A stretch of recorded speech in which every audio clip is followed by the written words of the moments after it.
Skúste si tipnúť, kam pôjdeme dnes.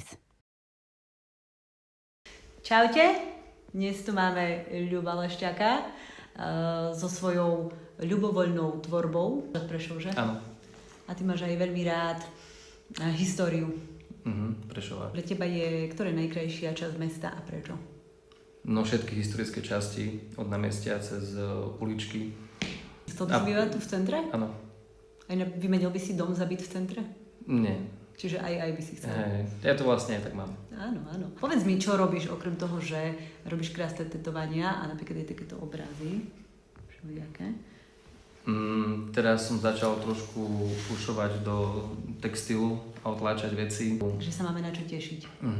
Budeme ťa sledovať tu niekde. Otázka, možno sa niektoré pohlavie urazí, ale kto viac pláče, keď ho tetuješ? Muži alebo ženy?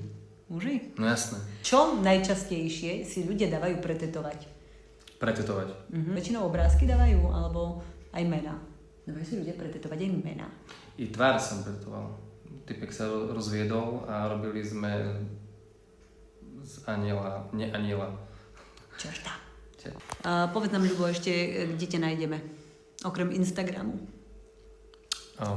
Na internete? Nie, tu. Tu. Hlavná 71, prvé poschodie nad Prešovskou pivárňou. Kde je podľa teba najlepšia káva v meste? Jimmy's. Najradšej sa... Jimmy's, Slow a Martinus. Čiže sme v centre. Jak vždy.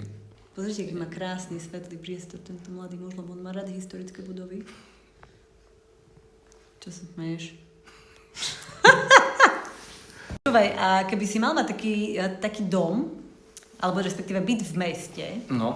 tak v akom štýle by si ho mal zariadený? Taký akože sa ti páči také pôvodné, alebo by si to niekde zmiešal, alebo by si... Keby bol historický? No, taký akože vysoké stropy, dvojkrydlové dvere, klemby, tak ako to máš podobne tu, ale bol by to byt, že ako by si to...